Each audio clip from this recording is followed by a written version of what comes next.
오늘은 신명기 강의 24번째 시간입니다. 오늘 본문의 말씀은 하나님께서 가나안 땅을 눈앞에 둔 이스라엘 사람들에게 주신 말씀입니다. 꿈에도 그리던 약속의 땅에 들어가서 평생에 지켜 행할 일에 대하여 말씀을 하셨습니다. 이 말씀은 우리가 하나님의 은혜로 구원받은 이후에 평생 지켜서 행해야 할 말씀인 것입니다. 두 가지를 주께서 우리에게 말씀해 주셨는데, 첫째는 하나님만 예배하라 라고 하는 말씀입니다. 1절부터 14절까지 말씀입니다. 예배라고 하는 것은 무엇일까요? 구약 성경을 기록한 히브리어, 그리고 신약 성경을 기록한 헬라어의 뜻은 엎드린다, 찾는다, 구한다 라고 하는 뜻을 가지고 있습니다. 여러분이 잘 아시는 것처럼 이 영어로는 예배를 워십 서비스라고 그럽니다. 이 워십이라고 하는 말은 가치성, 가치에 대한 말씀입니다. 그러니까 영어에서 예배를 워십이라고 하는 것은 인생의 최고의 가치는 곧 예배이다 라고 하는 것을 강조하는 말씀인 것입니다. 그러니까 구원받은 성도가 성도의 최고 가치인 이 예배를 목숨을 걸고 지켜 행할 일이다 라고 하는 말씀인 것입니다. 여러분, 우리 예수님의 말씀을 기억하십니까? 요한복음 4장 23절부터 24절에 하나님께서는 영과 진리로 예배하는 자를 찾으신다 라고 말씀을 하셨습니다. 구원받은 교회 성도들이 영과 진리로 예배해야 되는데, 하나님의 성령의 역사가 약해지므로 사람들은 여러 가지 인간적인 방법을 동원하여 그것을 대처하려고 시도를 하고 있습니다. 예를 들어서 성령이 충만한 가운데 영과 진리로 예배해야 하는데 예배당을 치장하기도 합니다. 그래서 예배당의 구조를 아주 신비스럽게 만들기도 하고, 또 각종 조명을 사용하기도 하고, 여러 가지 또 문양들을 설치해 놓기도 하는 것이지요. 또 어떤 교회는 여러 가지 예배 의식 등을 통해서 영적 갈증을 해소하려고 하고 있지만, 우리는 하나님의 본심을 아는 것이 중요합니다. 예배자로서 그것이 중요한 것이 아니라 살아계신 하나님께서 기뻐하시는 예배가 무엇인지를 오늘 하나님의 말씀을 통하여 깨닫고, 우리도 하나님께서 기뻐하시는 그러한 예배를 하나님께 드려야 하는 것입니다. 먼저는 2절부터 4절까지 하나님께서 바라시는 예배는 우상을 타파하고 드리는 것입니다. 여러분, 예배자의 선행 조건에 대한 말씀이기도 합니다. 우상을 먼저 파멸하고 멸하여라 라고 하는 말씀, 2절부터 4절까지 말씀입니다. 다 함께 시작. 너희가 쫓아낼 민족들이 그들의 신들을 섬기는 곳은 높은 산이든지 작은 산이든지 푸른 나무 아래든지를 막론하고 그 모든 곳을 너희가 마땅히 파멸하며 그 제단을 헐며 주상을 깨뜨리며 아세라상을 불사르고 또 그 조각한 신상들을 찍어 그 이름을 그곳에서 멸하라. 너희 하나님 여호와께서는 너희가 그처럼 행하지 말고. 아멘. 자, 가나안 땅에 들어가서 가나안 사람들이 섬기는 우상을 너희들은 섬기지 말고 그것들을 전부 다 타파하여야 한다라고 하는 말씀입니다. 여기에 나오는 이 우상들은 모두가 다 보이는 우상을 말하고 있습니다. 보이는 우상, 형상화시킨 우상을 말하고 있습니다. 그러나 여러분, 현대인들에게도 보이지 않는 우상이 있다는 사실을 아셔야 합니다. 우리가 예배자로서 보이지 않는 우상에 빠진 사람들이 많이 있는데, 여러분, 우상이라고 하는 것이 무엇입니까? 보이지 않는 우상이라고 하는 것은 하나님보다 더 좋아하고 하나님보다 더 사랑하고 하나님보다 더 가치 있게 소중히 여기는 것, 그리고 하나님보다 더 늘 가까이 하는 것들이 우리에게 우상이 될 수 있는 것입니다. 여러분, 골로새서 3장 5절 말씀에 탐심은 곧 우상이라고 우리에게 말씀을 해주셨습니다. 그러니까 하나님은 저 딴전으로 모셔놓고 자기 마음속에 여러 가지 것들로 채워져 있다면, 자기가 좋아하는 것들로 가득 채워 있다면 그것은 예배자로서의 태도가 아닌 것입니다. 저와 여러분이 오늘 예배를 하기 위하여 이 자리에 나오셨다면 내 안에, 내 삶에 이미 우상이 되어버린 이 모든 것들을 다 처분하고 정리하고 오직 하나님을 사랑하는 마음을 가지고 예배하는 그런 은혜가 있기를 바랍니다. 그리고 두 번째는, 예배는 하나님께서 정하신 곳에서 행해야 하는 것입니다. 오늘 본문의 5절, 오직 너희의 하나님 여호와께서 자기의 이름을 두시려고 너희 모든 지파 중에서 택하신 곳인 그 계실 곳으로 찾아 나아가서, 이렇게 말씀을 했습니다. 그러니까 하나님을 예배하는 것, 특별히 구약시대에서는 자기 생각에, 자기 마음 드는 곳에 자기 방식대로가 아니라 하나님께서 선택하시고 정하여 놓으신 그곳에 가서 하나님께 예배해야 된다라고 하는 말씀입니다. 여러분, 구약에서는 특별히 하나님께서 예배의 장소로 선택한 것을 보면 먼저는 가나안 땅이고, 그리고 또 성막에서, 그리고 성소에서, 그리고 여호와의 궤가 있는 지성소, 그리고 여호와의 궤가 있는 모든 장소, 그리고 도피성 예루살렘, 이런 모든 장소는 하나님께서 선택하신 그러한 예배의 장소였습니다. 하나님께서는 이러한 곳을 선택하셔서 그곳에 하나님의 이름을 두셨다고 말씀을 했고, 그리고 그곳에 임재하셔서 그들의 제사를 받으셨고 그들의 기도를 들으셨고, 그리고 또한 인생들에게 하나님께서 말씀을 하셨던 것입니다. 그리고 이제 신약에서는 거룩한 예루살렘 성전에서 초기에는 예배를 했습니다. 그러나 예루살렘 교회가 박해를 받고 난 이후에 세계 도처로, 각처로 흩어지게 되었고, 흩어진 그리스도인들은 자신이 처한 환경 속에서 그곳에서 하나님께 예배를 드리는 그런 모습을 볼 수 있습니다.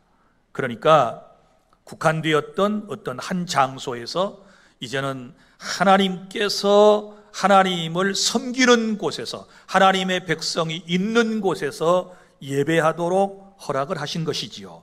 마태복음 18장 20절에 우리 예수님의 마음이 잘 드러나 있습니다. 두세 사람이 내 이름으로 모인 곳에는 나도 그들 중에 함께 있느니라 라고 말씀을 하셨습니다.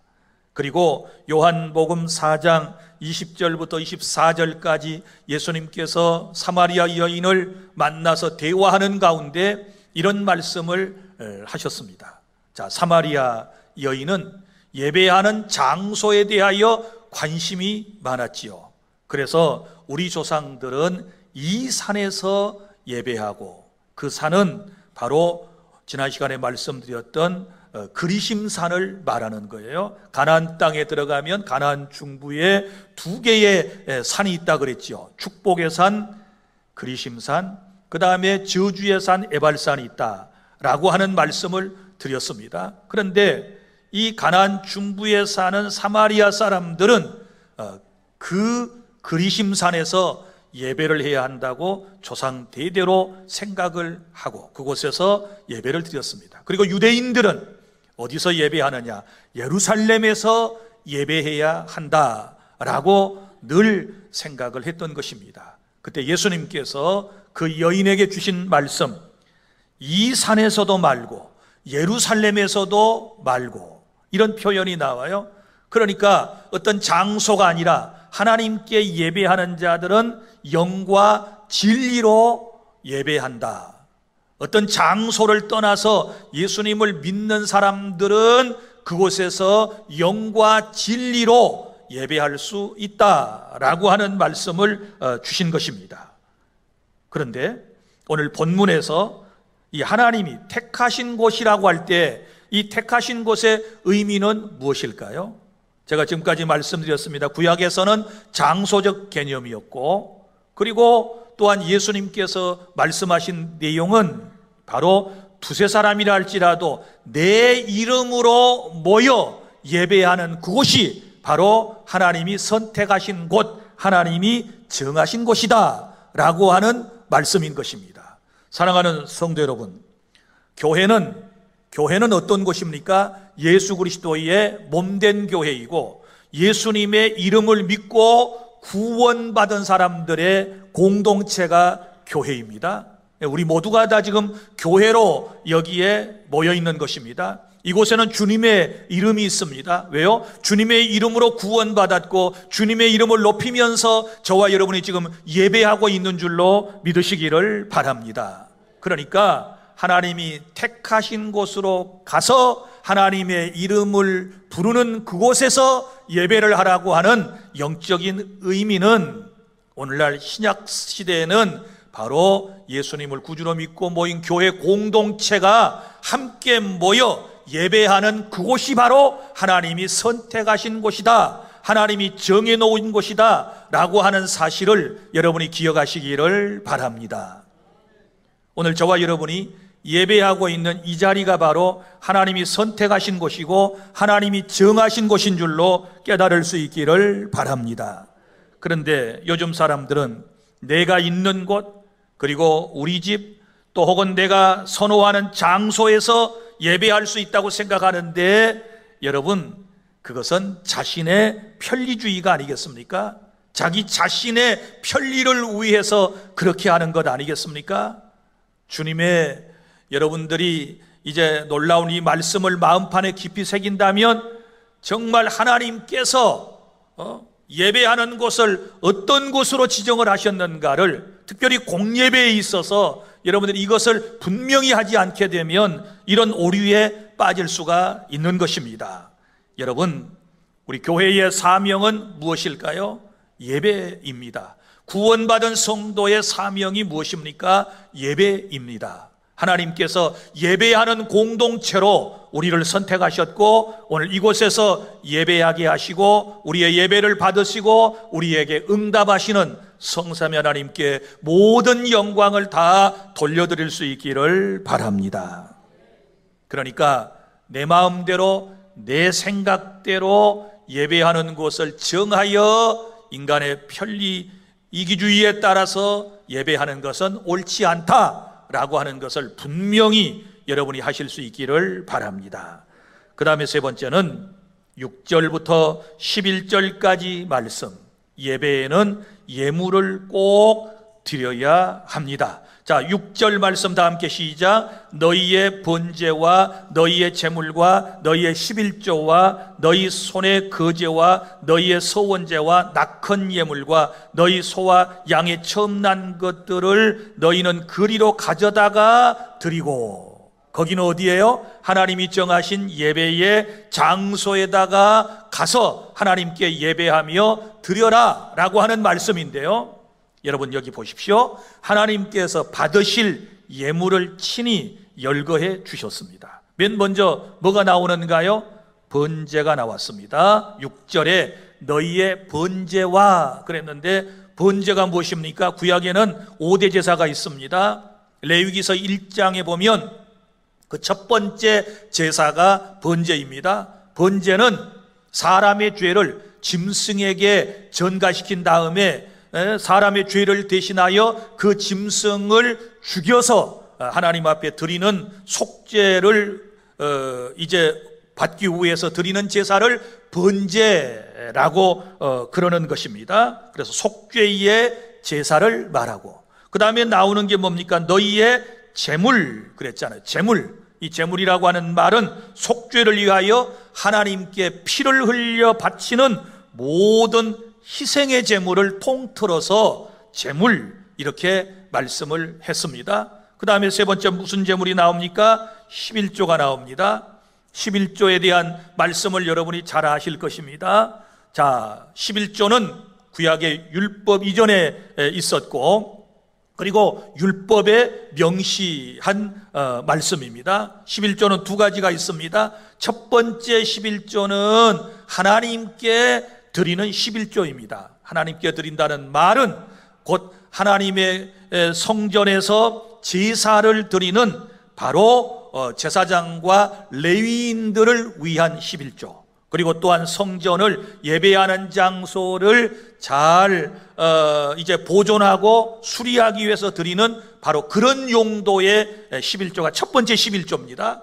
그 다음에 두 번째 11조가 있는데, 이것은 가난한 백성들을 위한 11조라고 그럽니다.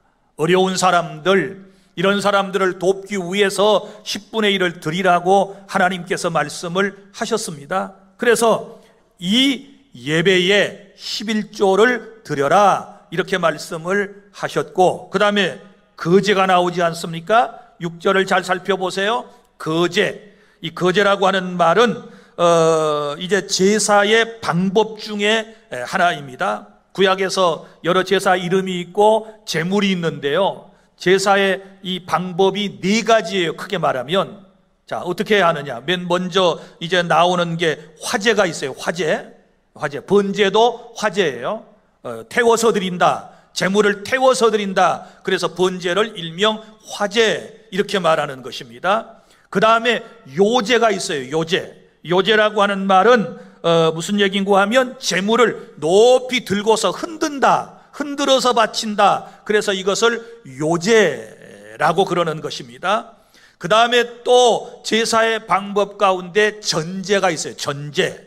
자, 전제는 제물 위에다가 술을 부어서 드리는 제사를 전제라고 그래요. 그리고 오늘 여기 지금 나와 있는 거제가 있어요. 거제라고 하는 말은 제물을 높이 치켜들었다가 내리는 거예요. 이걸 뭐라고 그래요? 거제라고 하는 것입니다. 그래서 거제를 하나님 앞에 드립니다 라고 하는 뜻에서 제물을 높이 치켜 올려 드리는 것, 이 거제를 하나님께 드린다. 그 다음에 또 나오는 제사가 있습니다. 서원제. 서원할 때 하나님께 약속의 기도를 할 때 예물을 함께 드리는 것입니다. 그래서 이거를 이제 우리가 요즘 말하면 서원 예물 혹은 소원 예물이라고 할 수도 있을 것입니다. 그 다음에 또 나오는 게 있지요. 낙헌 예물이라고 하는 게 나와요. 낙헌 예물은 뭐냐? 자, 자발적으로 기쁜 일이 있을 때, 감사한 일이 있을 때 하나님께 예물을 드리는 걸, 이 즐거울 때 낙헌이에요. 기쁠 때 하나님께 드린다. 그래서 오늘날로 말하면 이것을 감사 예물이라고 말할 수 있을 것입니다. 그리고 또 그 뒤에 또 나옵니다. 소와 양의 처음 난 것들을 하나님께 드려라. 우양의 첫 새끼를 하나님께 드려라. 이렇게 말씀을 하셨습니다. 자, 구약의 제사의 반드시 제물이 필요하고 신약의 예배에도 반드시 예물이 필요하다는 것을 우리에게 지금 말씀을 하고 있는 것입니다.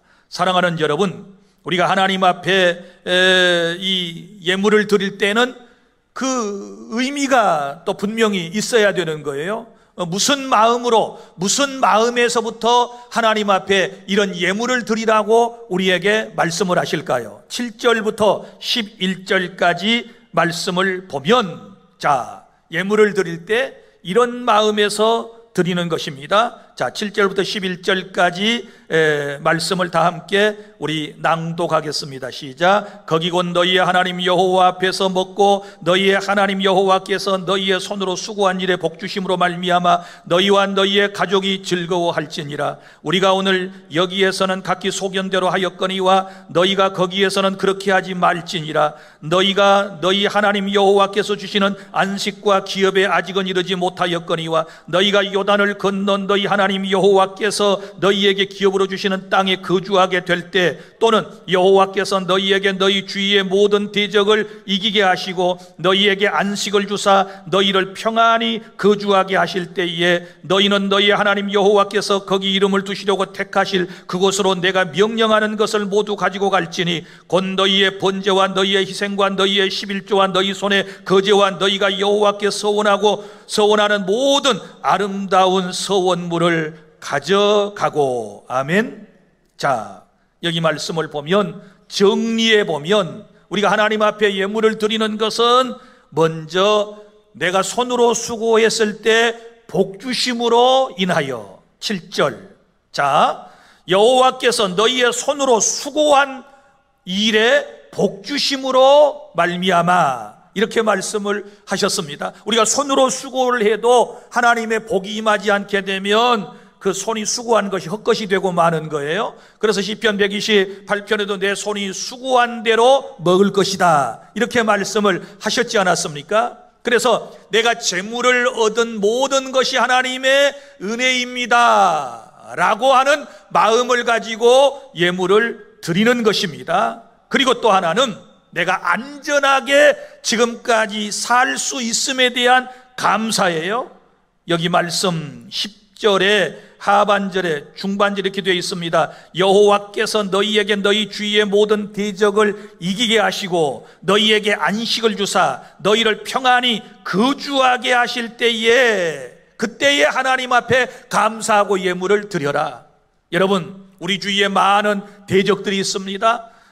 영적으로도 사탄이 우리를 늘 공격합니다. 그런데 하나님께서 우리를 안전하게 보호하여 주셨습니다. 뿐만 아니라 하나님은 우리에게 안식을 주셨습니다. 그리고 우리의 마음속에 평안함을 지금도 주십니다. 할렐루야.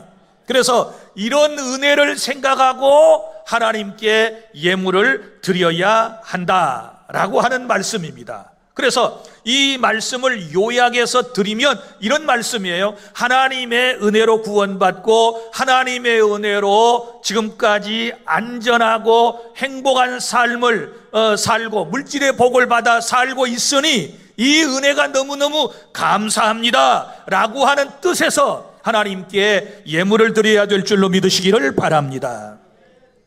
그 다음에 네 번째 12절부터 14절까지 말씀, 예배는 어떻게 하느냐? 예배는 즐겁게 드리시기를 바랍니다. 예배는 인상을 쓰고 드리는 게 아니에요.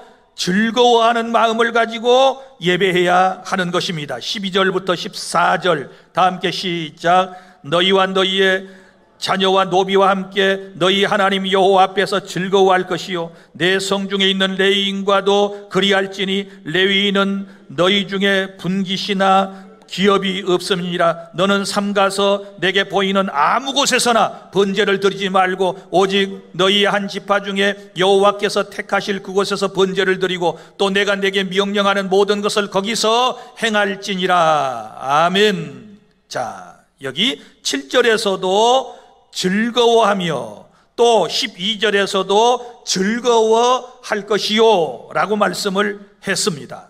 그래서 우리 기독교의 예배의 특징은 기쁨입니다. 즐거움입니다. 할렐루야. 그러나 여러분, 우상을 숭배하는 사람들의 그들의 제사의 특징은 무엇일까요? 어두움입니다. 어두움.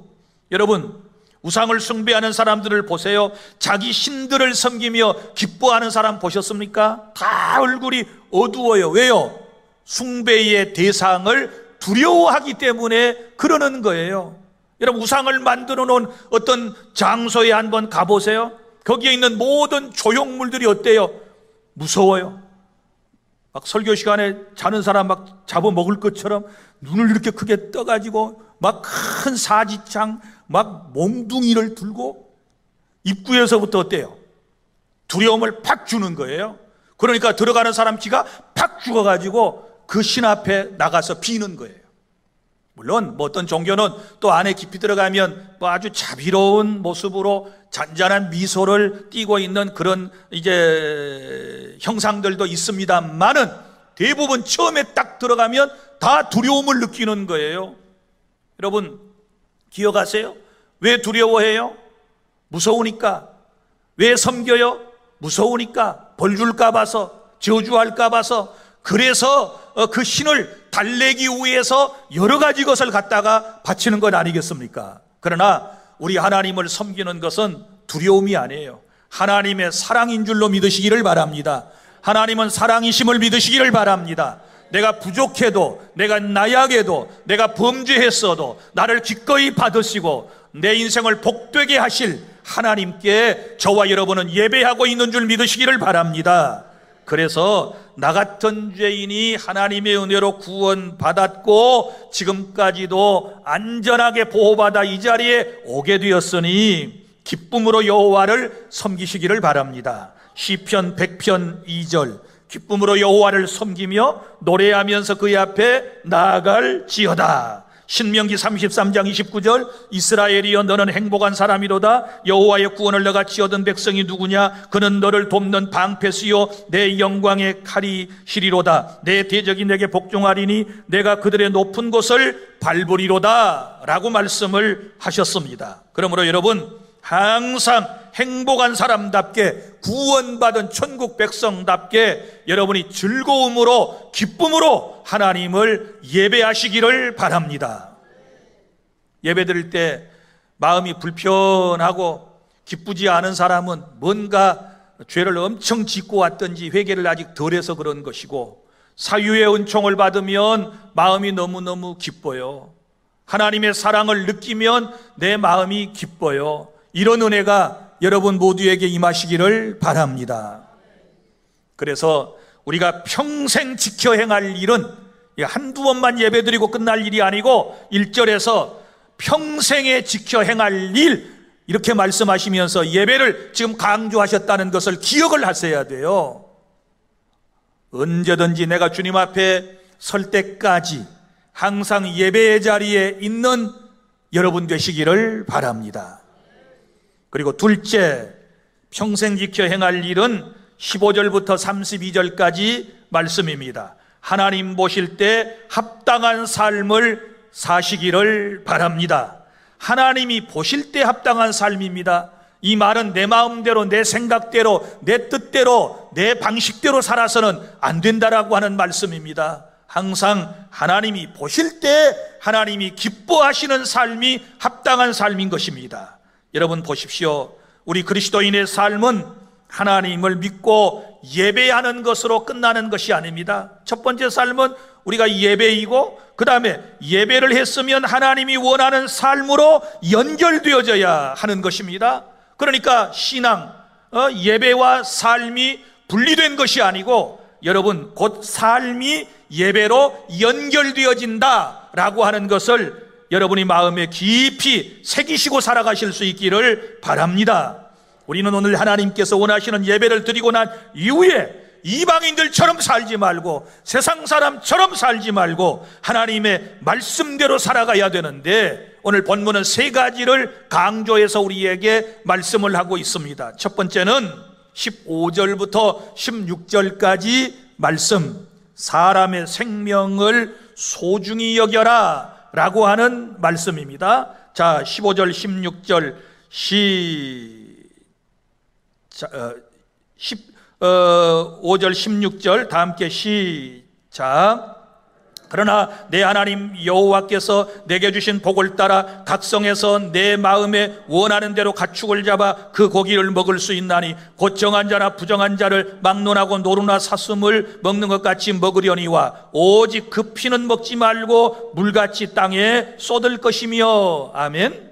자, 하나님께서 특별히 우리에게 이제 동물을 고기를 먹을 수 있도록 허락을 하셨습니다. 그것은 여러분이 잘 아시는 것처럼 노아 홍수 이전까지는 사람들은 채식을 대부분 했습니다. 그런데 노아 홍수 사건 이후에 하나님께서 이제 동물도 인간이 먹을 수 있도록 허락을 하셨고, 그때부터 이제 동물을 우리가 먹게 된 거예요. 고기를 먹게 되었다라고 하는 것입니다. 그런데 여기 말씀에 보면 피는 먹지 말아라, 그 피는 물같이 땅에다 쏟아버려라, 이렇게 말씀을 했단 말이에요. 그럼 이제 피를 땅에다 쏟으라는 얘기는 무슨 얘기일까요? 자, 인간의 원소가 흙이지요. 에덴 동산 하나님께서 아담과 하와를 만드실 때 흙을 빚어 만드셨잖아요. 그래서 피는 곧 흙과 같은 원소인 거예요. 그래서 피를 땅에다가 물 쏟듯이 쏟아버리고 이거 절대 먹지 말라고 했는데요. 자, 먹지 말라고 하신 이유를 분명히 알아야 돼요. 지금 이 설교를 좀 그럼 선지국은 먹어야 돼요, 말아야 돼요? 뭐 이제 별별 생각이 다 있을 거예요. 자, 선지로 붙인 이제 전도 있고 그러는데 이거 먹어야 돼요, 말아야 돼요? 자, 성경에는 지금 그런 얘기 없어요. 두 가지 이유를 제가 원론적으로 설명을 드립니다. 첫 번째는 이게 우상에 관계되기 때문에 그래요. 자, 이방신을 섬길 때 행하였던 제사의 일종이 피를 마시는 거였어요. 고대 사회에서 이방신들이 가장 좋아하는 음식이 피라고 생각했어요. 그래서 이제 제사를 드리고 난 이후에 그곳에 모인 사람들이 그 제사에 드렸던 피를 마심으로써 자신들도 신들처럼 강해질 수 있다는 욕망 때문에 제사 드리고 드렸던 그 피를 벌컥벌컥 마셨단 말이에요. 그러면 결국 뭐예요? 이게 우상에게 제사하는 거예요. 그래서 하나님께서 먹지 말라고 하셨고, 시편 50편 13절에 보면 내가 수소의 고기를 먹으며 염소의 피를 마시겠느냐라고 말씀을 하셨는데, 이게 하나님께서 하신 말씀이에요. 우리 하나님은 이방신처럼 수소의 고기도 드시지 않고 염소의 피도 마시는 분이 아니다. 그러면 이방신들은 이제 수소의 고기도 먹고 염소의 피도 마신다는 의식을 당시의 사람들이 가지고 있었다라고 하는 것을 지금 전제로 말씀을 하시는 것입니다. 사랑하는 여러분, 그래서 이제 피를 마시는 행위는 곧 우상을 섬기는 행위이기 때문에 그래서 첫 번째 먹지 말라고 말씀을 하신 것입니다. 그 다음에 두 번째 이유는 피는 생명이기 때문에 그렇습니다. 오늘 말씀에도 보면 피는 생명이라 이렇게 말씀하셨죠. 23절, 다만 크게 삼가고 그 피는 먹지 말라, 피는 그 생명인즉, 이렇게 말씀을 했습니다. 여러분, 이제 피는 너무너무 우리가 소중해요. 우리 육체는 피가 없으면 어떻게 될까요? 죽어요. 피가 없으면 죽습니다. 그래서 피를 많이 쏟으면 헌혈을 해야, 수혈을 받아야 되지 않습니까? 헌혈한 사람들의 피를 우리는 수혈을 받아야 살 수 있는 것입니다. 그래서 피는 곧 생명이다, 이걸 아셔야 돼요. 그리고 또 피 흘림이 없은즉 죄사함이 없느니라, 이렇게 말씀을 하셨잖아요.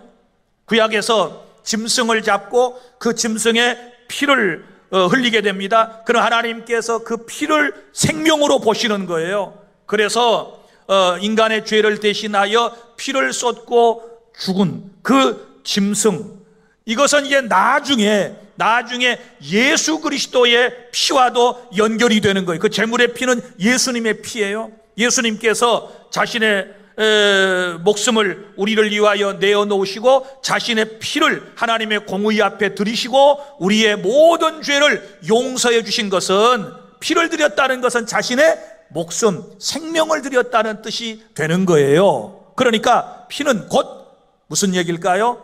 생명을 의미하는 거예요. 그러면 피를 먹지 말라고 하는 것은 생명을 소중히 여겨라, 사람의 목숨이 귀하다 라고 하는 것을 우리에게 말씀하시는 줄로 믿으시기를 바랍니다. 요즘 여러분 사회에 문제가 되는 게 무엇입니까? 뭐 전철 안에서, 그리고 등산로에서, 혹은 백화점에서 막 묻지마 살인이 막 벌어지고 있지 않습니까? 왜 죽였느냐, 아무 인과관계도 없는데 뭐 화가 나서, 사회에 불만이 있어서 뭐 여러 가지 등등 얘기를 하는데, 이건 사람의 생명을 경시하는 데서부터 비롯된 것이라고 생각을 해요. 그래서 피를 먹지 말아라 라고 하는 것은 사람의 생명 너무너무 소중하다, 하나님의 형상을 따라 하나님께서 친히 창조하신 인생의 소중성을 깨달아라 라고 하는 말씀인 줄로 믿으시기를 바랍니다. 그러니까 다 우리 소중한 사람이에요. 믿으시기를 바랍니다. 다 생명 있는 사람은 소중한 분이다. 이걸 여러분이 마음속에 항상 생각하고 사셔야 사람을 함부로 대하지 아니하게 될 줄로 믿으시기를 바랍니다. 그 다음에 두 번째는 합당한 삶이 무엇일까요? 모든 사람과 화목하게 지내는 것입니다. 모든 사람과 화목하여라, 17절부터 19절까지 말씀입니다. 17절부터 19절까지 이제 말씀해 보면 모든 사람과 화목에 대한 얘기가 나오는데, 다 함께 시작. 너는 곡식과 포도주와 기름의 11조와 내 소와 양의 처음 난 것과 내 소원을 갚는 예물과 내 낙헌 예물과 내 손의 거제물을 내 각성에서 먹지 말고 오직 내 하나님 여호와께서 택하실 곳에서 내 하나님 여호와 앞에서 너는 내 자녀와 노비와 성중에 거주하는 레위인과 함께 그것을 먹고 또 내 손으로 수고한 모든 일로 말미암아 내 하나님 여호와 앞에서 즐거워하되 너는 삶과 내 땅에 거주하는 동안에 레위인을 저버리지 말지니라. 아멘. 자, 여러분 보세요. 이게 지금 무슨 얘기인가 하면 하나님께 드린 제물들이 나와요. 그 제물 가운데 다시 설명을 드리면, 구약에는 5대 제사가 있다고 그랬어요. 큰 5가지 제사가 있는데 번제, 소제, 그 다음에 속죄제, 속건제, 그 다음에 화목제가 있어요. 그런데 이 번제와 소제와 속죄제와 속건제는 드리는 사람의 몫이 없어요. 무슨 얘기인가 하면, 이 드리는 사람이 있을 거 아니겠어요? 자기 죄 때문에 이제 제물을 가져왔기 때문에 드린 사람이 있단 말이에요. 그런데 자기 몫이 없어요. 그럼 누구의 몫일까요? 하나님께 다 바치는 것이고 그 나머지는 제사장의 몫이에요. 그러니까 자기 몫이 없는 거예요. 그런데 화목제 이 하나만큼은 바로 드리는 사람의 몫이 있어요.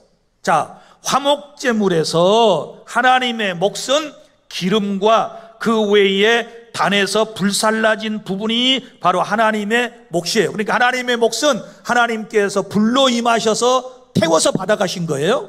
그 다음에 제사장의 몫이 있어요. 제사장의 몫은 가슴과 우편 뒷다리예요. 오른쪽의 뒷다리. 그리고 나머지가 바치는 사람의 몫이에요.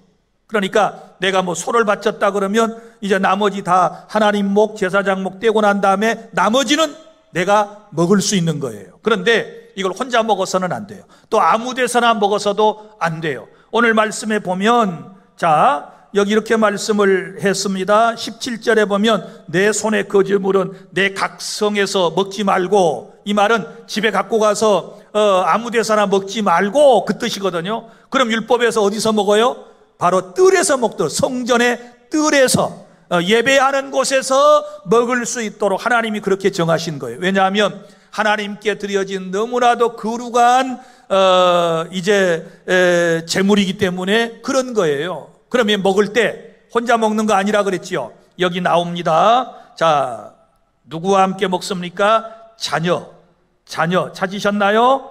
자녀와 함께. 그 다음에 노비, 그 다음에 레위인, 성전에서 일하는 레위인들과 함께 먹으라, 이렇게 말씀을 했단 말이에요. 자, 자기의 가족들, 그 다음에 비록 노비라 할지라도 함께 예배하고 함께 음식을 나눠라. 그 다음에 레위인들을 특별히 여기서 하나님께서 이제 챙기시는 모습을 볼 수 있습니다. 19절, 너는 산과 내 땅에 거주하는 동안에 레위인을 저버리지 말지니라. 레위 사람은 누굽니까? 가나안에 들어갈 때에 다른 족속은 다 땅을 분배받았는데 이 레위족은 땅을 분배를 받지 못했어요. 그럼 어떻게 먹고 사나요? 성전에 봉사하고 제사장들을 돕는 일을 하고 성전에서 성도들이 11조를 내면 그것을 가지고 살아가요. 그러니까 이 사람들은 성전에서 나는 것만 가지고 먹고 사는 존재들이기 때문에 그들을 안타깝게 생각하고 그들을 배제하지 말아라, 함께하여라, 이렇게 말씀을 하신 거예요. 그런데 여러분 보세요. 여기 함께 모여서 음식을 같이 나눌 때 아주 중요한 정신이 있어요. 보십시오. 현대 사회에서도 미운 사람하고는 밥상 함께 하기가 힘들지요. 식탁 교제가 안 되지요. 그러지 않습니까? 혹여 여러분 어떤 식당에 갔는데, 혹은 우리 교회 식당에 갔는데, 그런 사람, 우리 교회는 없겠지만 자기가 아주 미운 사람이 있어요. 자기하고 한바탕 싸웠던 사람이 있어. 그러면 그 사람 때문에 밥 안 먹고 나온 사람 혹 있으신가요? 웃는 사람이 있는데. 그리고 또 하필 그냥 순서대로 가서 앉다 보니까 원수 같은 사람 앞에 딱 앉았어.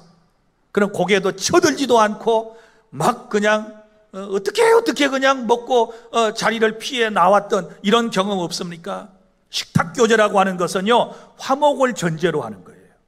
함께 먹는다라고 하는 것은 화목을 전제로 하는 거예요. 먼저 풀어야 돼요. 믿습니까? 먼저 서로 사랑하는 사람, 사랑하는 관계가 돼야 돼요. 그래야 즐거운 마음으로 함께 먹고 마실 수가 있는 거예요. 그래서 이 말씀은 모든 사람과 화목하여라 라고 하는 것입니다. 함께 식사할 수 있는 사람은 관계가 좋은 사람이고, 함께 식사하기가 꺼려지는 사람은 관계가 뭐예요? 안 좋은 사람이에요. 여러분도 다 있지요? 있는데 뭘. 먹으면 꼭 돈도 안 내고 구두끈만 계속 메고 있는 사람이라든지, 늘 얻어먹기만 좋아하고 자기는 한 번도 대접하지 않는 사람, 그 사람은 밥 먹으면 이 마음이 불편하잖아요. 자, 여러분, 하나님 보실 때 합당한 삶은 우리는 내 가족도, 노비도, 그리고 성전에 일하는 레위인도 다 함께 했듯이 우리가 이런 정신을 가져야 될 줄로 믿으시기를 바랍니다. 그런데 은근히 다 자기 마음속에 좋아하는 사람 있고 미워하는 사람 있어요. 오늘 여러분이 집에 가셔서 리스트를 한번 써봐요. 왼쪽에 내가 좋아하는 사람, 오른쪽에 내가 싫어하는 사람, 싫어하는 사람, 미워하는 사람, 마음속에 조금이라도 걸리는 사람 한번 써봐요. 이 문제를 빨리 여러분이 해결을 해야 하나님 앞에 진정한 예배자가 될 수 있는 줄로 믿으시기를 바랍니다. 예배자의 선행 조건 가운데 지난주 금요일에 여러분에게 말씀드린 것처럼 제단에다가 예물을 드리려다가 형제와 원망 들을 만한 일이 생각나거들랑 어떻게 했어요?